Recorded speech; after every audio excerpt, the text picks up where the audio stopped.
Hello and welcome back to the BCR Dawson sub, and another in my series of equipment videos dedicated to modeling the locomotives and rolling stock seen on the layout.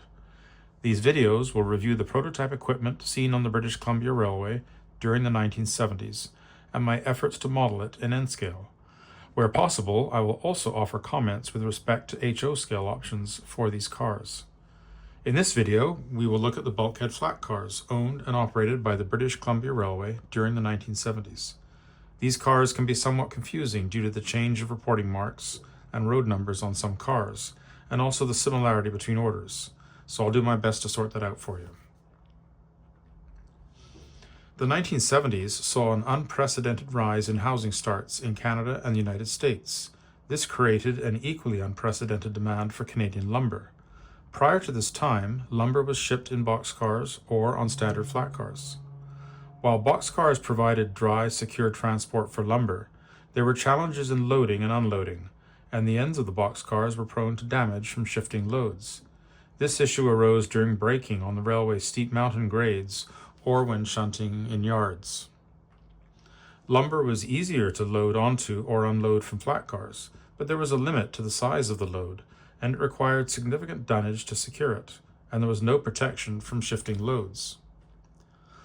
As the demand for lumber increased, so did the need for higher capacity cars, which could carry larger loads.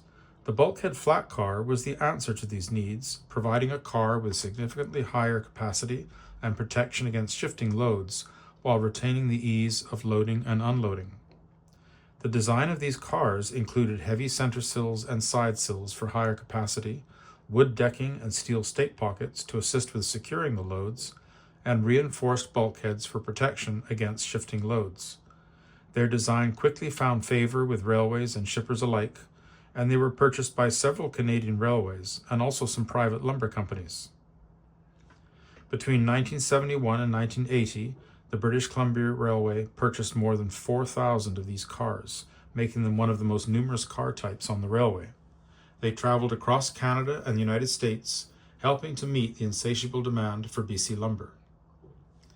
These cars continued in service into the 2000s.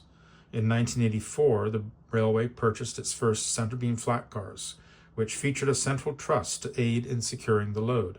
Steel cables replaced the dunnage, which greatly simplified the loading and unloading process, and steel decks eliminated the need for periodic replacement of the wood decking. These new cars were an instant hit with shippers, and many more were ordered.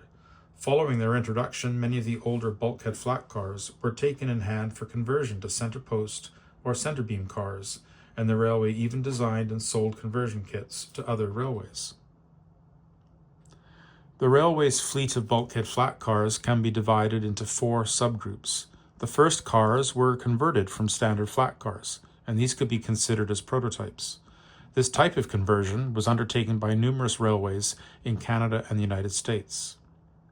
The second group comprises the first purpose-built bulkhead flat cars designed and built by Hawker Siddeley, and these had an inside length of 55 feet, high side ladders, and a high-mounted brake wheel. The straight square bulkheads were a distinctive feature of the Canadian bulkhead flat cars. The third group were very similar to the second, but the inside length was reduced to 52 foot 8, the high side ladders were shortened, and the brake wheel was mounted in the low position. This was the most numerous group of cars, and it included an order for 900 cars built at the railway's own car plant in Squamish, BC. The fourth group was the larger 71-foot cars, which had an inside length of 66 feet between tapered bulkheads. This design by Marine Industries was purchased by several Canadian railways. Let's now take a look at each of these series in turn.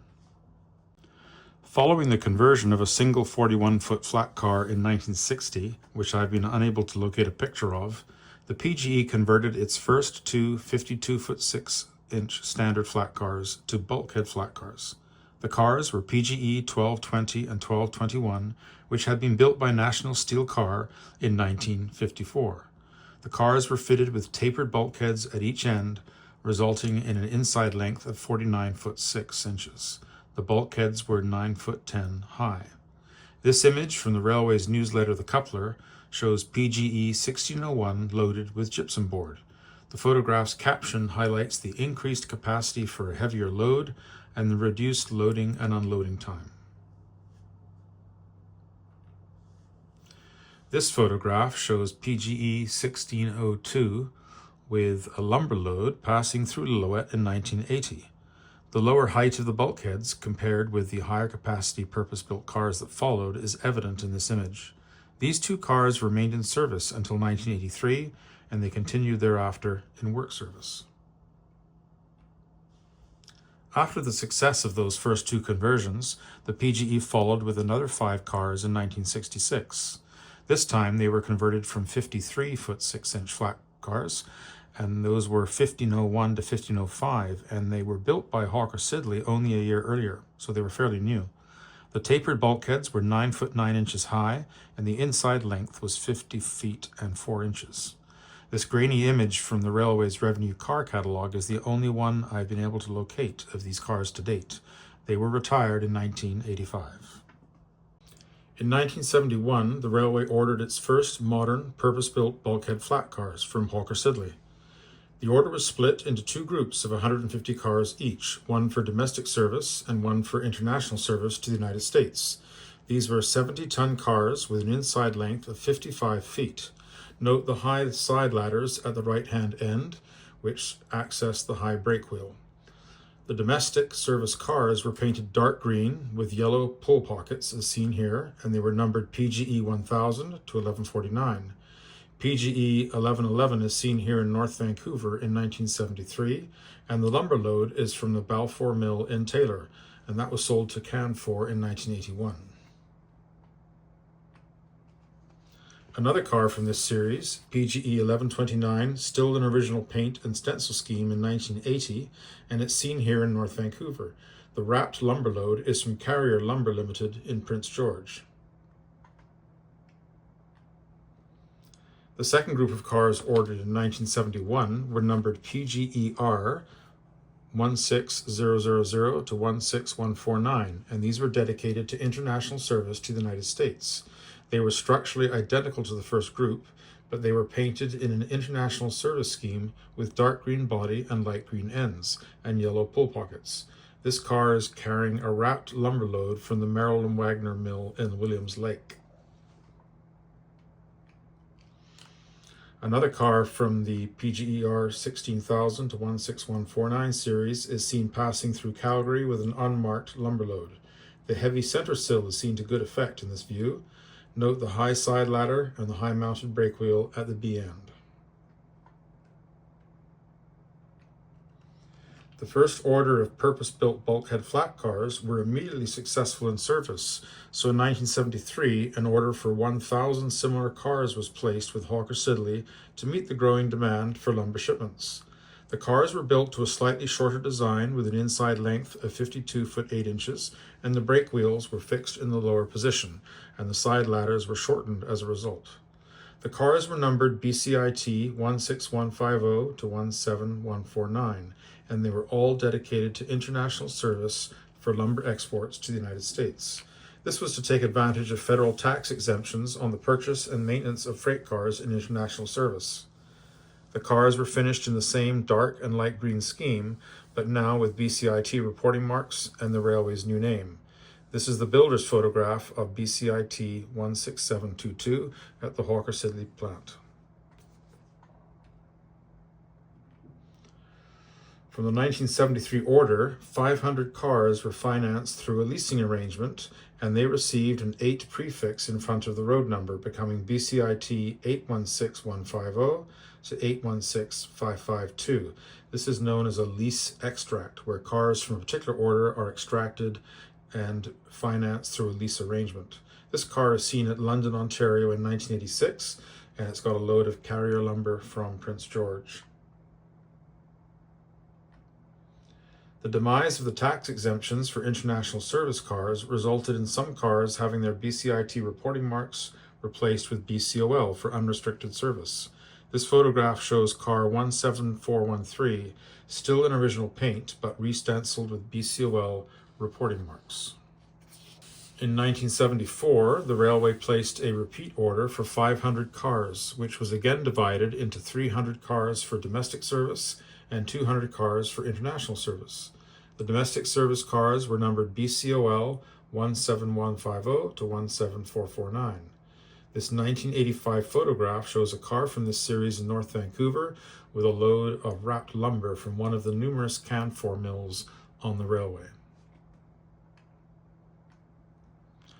Another car from the 1974 series, seen at Squamish in 1996. By this date, many of these cars were being taken out of service and rebuilt at Squamish with steel decks and center posts. The companion international service cars from 1974 were numbered BCIT 817450 to 817649, and they were painted dark green with light green ends. This builder's photograph was taken at Hawker Siddeley's plant in Trenton, Nova Scotia in July of 1974. Another car from this series, and this view shows the reinforced bulkhead which was designed to counter load shifts while in transit. This is the B end of the car. Note the crossover platform and the handrail across the end of the car. And this is another view of the same car showing the wood decking on either side of that center sill. The vertical white line on the inside of the bulkhead denoted the center line of the car, and this was to aid in positioning the loads. Also in 1974, the railway received an order for 120 cars built to a larger design by Marine Industries Limited. These were 100-ton cars with an overall length of 71 feet and an inside length of 66 feet. They were leased cars numbered BCIT 818000 to 818119, and they were painted in the International Service Scheme of dark green with light green ends. This larger design was popular with Canadian Railways, and it was purchased by Algoma Central, Canadian National, CP Rail, and Ontario Northland. Another 71-foot car from 1974 is seen passing through Harlowton, Montana on the Milwaukee Road during its first year of service. The car is empty, so it's probably on its way back to British Columbia. The wood decking spanned the entire width of the car. The central line of the car was indicated on the inside of the bulkheads with a down arrow at the top of the bulkhead. These cars were returned to the leaseholder in 1980, and after that they went to CN.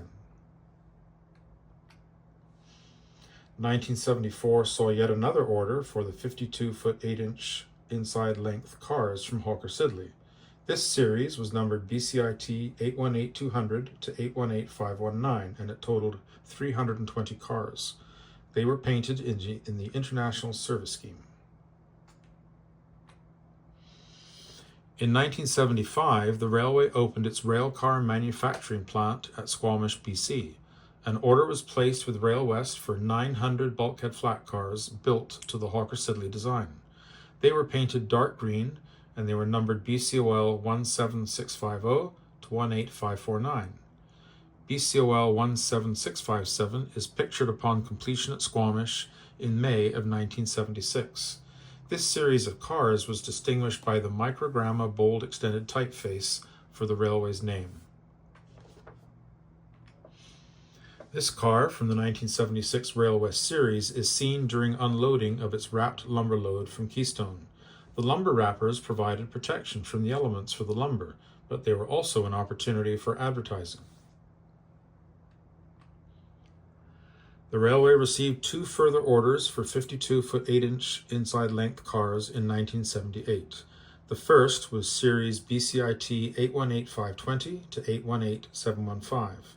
This car was photographed at North Vancouver in 1985 with a wrapped lumber load from Evans Products, which owned several mills along the line.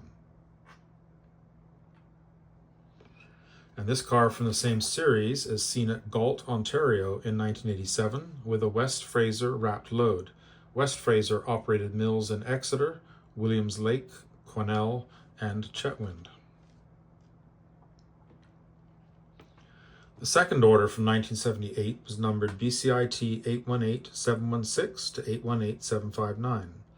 These cars featured the microgramma bold extended typeface for the reporting marks and the road name, but not the road number. Note the high side ladder at right, which made a return appearance on the cars built in 1978. Another car from the second 1978 series is seen passing through Bayview Junction, Ontario in 1989. This was the last of 7 orders for the 52-foot 8-inch inside length design, which totaled nearly 3,000 cars. In 1980, the railway returned to the larger 100-ton design with 3 orders totaling 745 cars.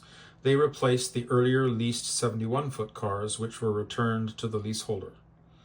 The first order for these cars was numbered BCOL 866000 to 866404, and they were painted dark green. I photographed this car at Squamish in 1988.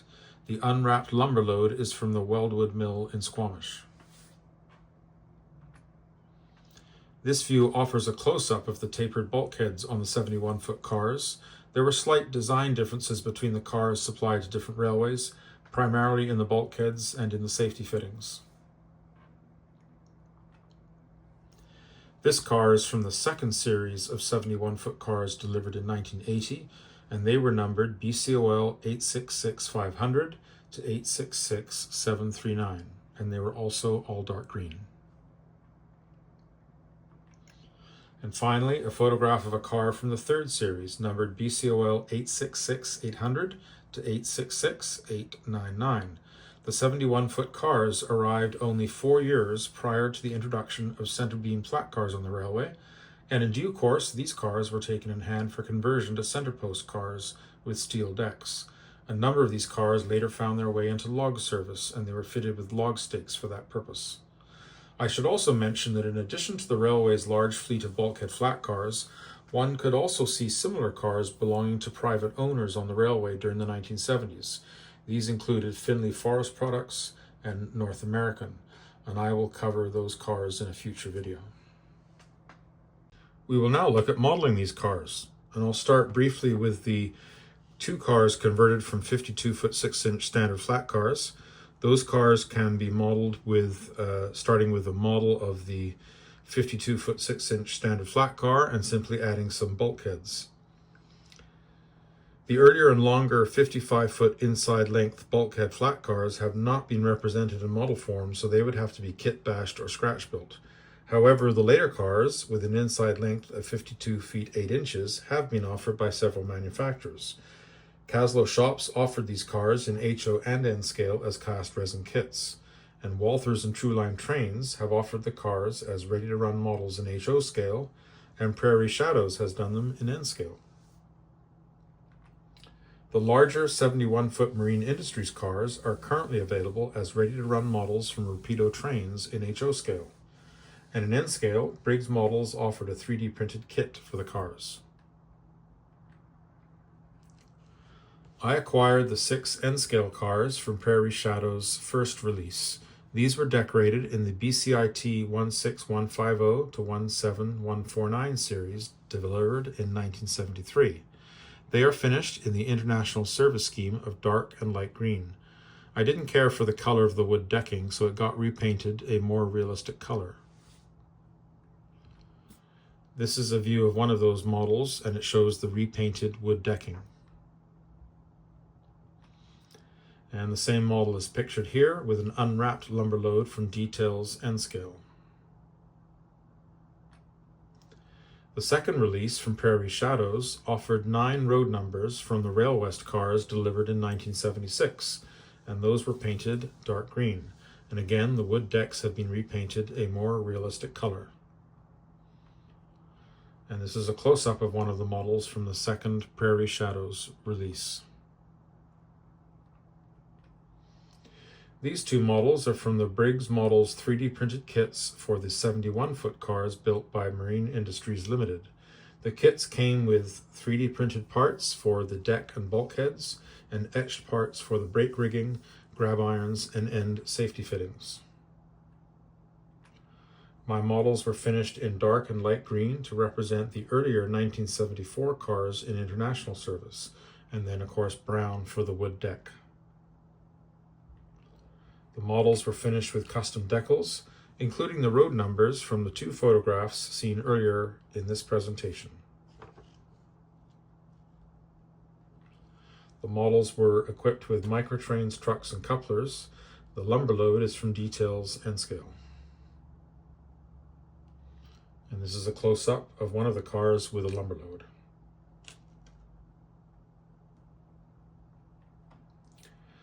As always, I would like to thank the individuals who have kindly provided their photographs for inclusion in this presentation, and to those who have assisted me with finishing my models. I hope this video has been of interest to you and that it has sorted out the bulkhead flat car fleet for the British Columbia Railway for you. Thank you for watching, and I hope to be back with another equipment video soon. Until then, peace be with you.